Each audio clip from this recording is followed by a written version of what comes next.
18 जुलाई ward number 5 से जिला परिषद के पार्षद पद की प्रत्याशी उर्मिला यादव को मिल रहा है लोगों का भरपूर साथ और समर्थन।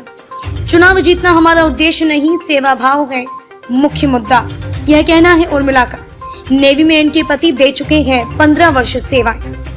चुनाव जीतना हमारा उद्देश्य नहीं, सेवा भाव है मुख्य मुद्दा, यह कहना है वार्ड नंबर 5 से जिला परिषद के पार्षद पद की प्रत्याशी उर्मिला यादव का, जिन्हें डोर टू डोर कैंपेनिंग के द्वारा लोगों का भरपूर साथ और समर्थन मिल रहा है।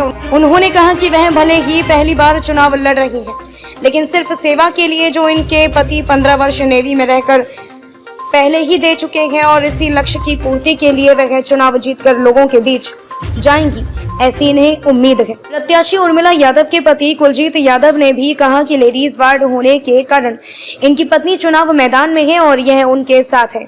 यह खुद 15 वर्ष देश की सेवा में नेवी को दे चुके हैं और इनका एक निजी स्कूल भी है, जिसके माध्यम से यह दोनों पति पत्नी शिक्षा के क्षेत्र में भी अपनी सेवाएं दे रहे हैं। इन्होंने कहा कि शिक्षा ही एकमात्र ऐसा साधन है जो इंसान को बुलंदियों के शिखर तक पहुंचा सकती है।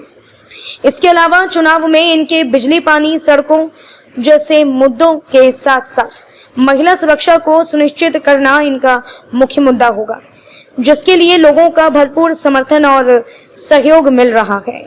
अभी जो है वो चुनाव की तारीखें तय नहीं हुई है, लेकिन आप डोर टू डोर कर रहे हैं, लोगों से मिल रहे हैं। जिला परिषद के चुनाव अभी तारीख बाकी आनी है, कैसा समर्थन मिल रहा है लोगों का? जी, लोगों का हमें भरपूर समर्थन मिल रहा है और डोर टू डोर हम अभी कर रहे हैं, तो काफ़ी लोगों से ठीक है। आपके मुद्दे क्या होंगे यहाँ पर? जी, हमें विकास करना है गाँव में और सेवा करनी है।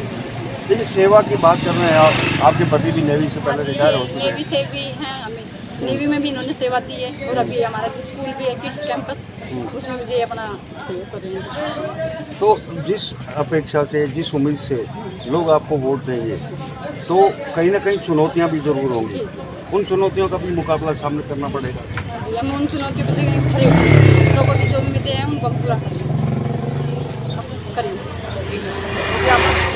जिला परिषद के चुनाव होने हैं और आपकी पत्नी चुनाव मैदान के अंदर है, क्या उद्देश्य क्या रहेगा, मुद्दे क्या रहेंगे आपके?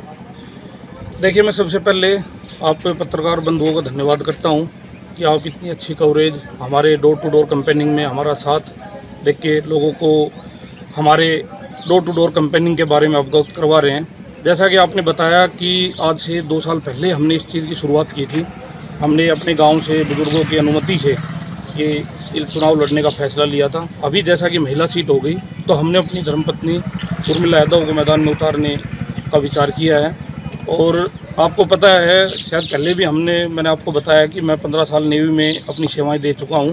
उसके बाद हमने मुझसेपुर में अपना एक स्कूल भी खोला हुआ है, जिससे हम बच्चों को पढ़ा के एक समाज के प्रति बच्चों के अंदर भी एक अच्छी चीज़ जगाते हैं और एक अच्छा संस्कार, अच्छी पढ़ाई भी बच्चों को देख के और एक समाज के हित में हम कार्य कर रहे हैं। और जिला परिषद में भी चुनाव लड़ने का भी हमारा मकसद यही है कि हम ज़्यादा से ज़्यादा लोगों की सेवाएं कर सकें।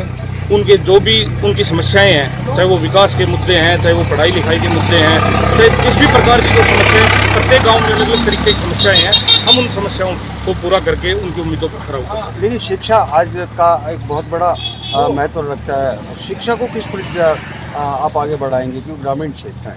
देखो जी, शिक्षा तो एकमात्र साधन ऐसा है जो आपका घर से लेके आपके नीचे से लेके और जहाँ तक भी आपने जाना है, शिक्षा ही एक ऐसा एकमात्र साधन है जो आपके परिवार के को, आपके समाज को एक उन्नति की राह पर ले जा सकता है। तो शिक्षा तो सबसे पहला हमारा महत्वपूर्ण, जो हमें सबसे ज़्यादा जिस पे हमें फोकस करना चाहिए वो शिक्षा है। बच्चों को हम अच्छी और ज़्यादा अच्छी शिक्षा देख के उनको समाज में अच्छी तरीके से अपने आप को कामयाब करने के योग्य बना सकें। हमारा आखिरी सवाल आपसे, आपकी पत्नी जो कि महिला वार्ड है और आपके लंबे चुनाव लड़ रही है, महिला सुरक्षा को लेकर कितना काम कर पाएंगे आगे, और क्या इस बारे में? देखो, हमारे समाज में थोड़ी सी कुछ जो नशे से जुड़ी हुई कुरीतियाँ हैं, उनकी वजह से कुछ महिला असुरक्षित तरीके से, तो हम जो महिला सुरक्षा से जुड़ा हुआ मुद्दा है, जैसे कि पता है कि आपको महिला सीट है, तो और सरकार ने भी जैसे 50% महिलाओं को आरक्षण देके महिला शक्ति को, मातृशक्ति को मजबूत करने का काम किया है। तो महिलाएं खुद आज लोगों के बीच में रह के और महिलाओं की सुरक्षा को सुनिश्चित करेंगी। तो लगता है कि महिला है और महिलाओं के लिए ज़रूर उनको जागरूक करेंगी। बिल्कुल जागरूक करेंगी और उनकी सुरक्षा को सुनिश्चित करेंगी पूरी तरीके से।